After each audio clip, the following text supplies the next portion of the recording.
강원 브리핑입니다. 원주시는 2024년도 예산안을 1조 6,700억 원으로 편성해 원주시 의회에 제출했다고 밝혔습니다.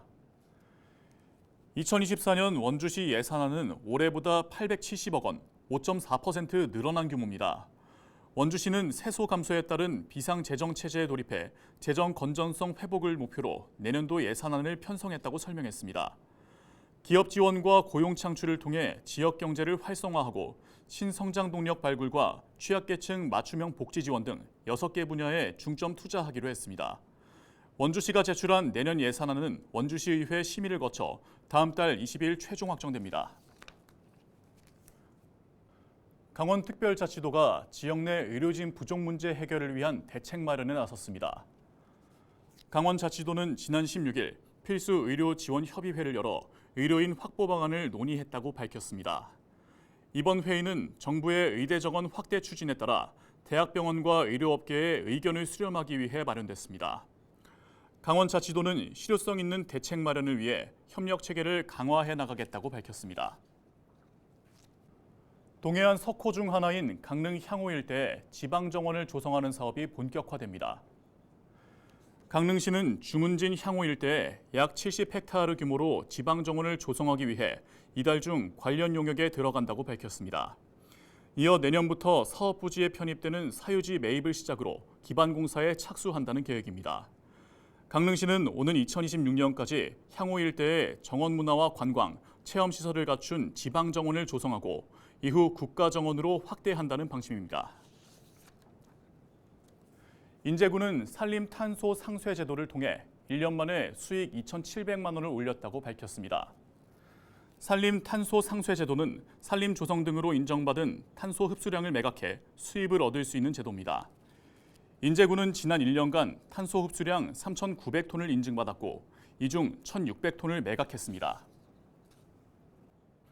얼마 전까지 일회용품 규제로 인해 카페 안에서 커피를 마실 때는 일회용 컵 대신 다회용 컵을, 또 마트에서는 비닐봉지를 돈 주고 사야 했습니다. 그런데 최근 이 규제가 사라졌는데요. 환경부가 일회용품 규제를 일부 철회한 겁니다. 종이컵은 아예 규제에서 제외됐고 또 플라스틱 빨대와 비닐봉지는 단속하지 않겠다고 한 겁니다. 환경부는 업주의 부담을 줄이기 위한 결정이라고 밝혔는데요. 일회용품 규제 완화를 반기는 사람도 있지만 이 결정이 탄소 감축 흐름과 역행한다는 지적도 나오고 있습니다. 게다가 일회용품 규제가 2017년 이후 5번이나 바뀌고 있는 만큼 혼란스럽다는 입장도 나오고 있는데요.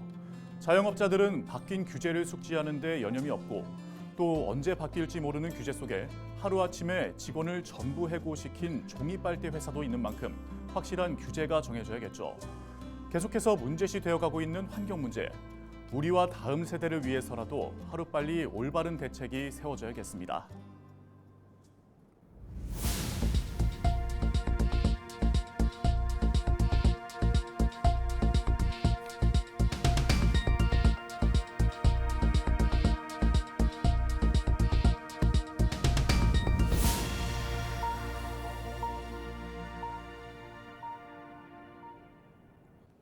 강원특별자치도가 문화누리 카드 사용 촉진 행사를 벌입니다. 강원자치도는 다음 달 3일까지 문화누리 카드 지원금을 전액 소진하고 이를 인증하면 만원 상당의 하나로마트 상품권을 지급한다고 밝혔습니다. 신청은 강원문화재단 홈페이지를 통해 확인할 수 있습니다.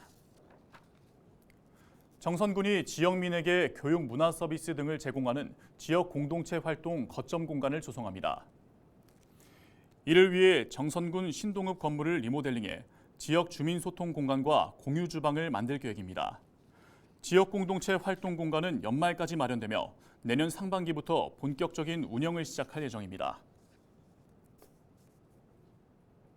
양구군이 오는 27일까지 양구사랑 상품권 부정유통 단속에 나섭니다. 점검 대상은 물품의 판매 없이 상품권을 환전하는 행위와 지역사람 상품권의 결제를 거부하는 행위 등입니다. 부정유통이 확인되면 가맹점 등록 취소, 과태료 처분 등을 행정 조치할 계획입니다. 오늘 준비한 소식은 여기까지입니다. 지금까지 강원 브리핑이었습니다.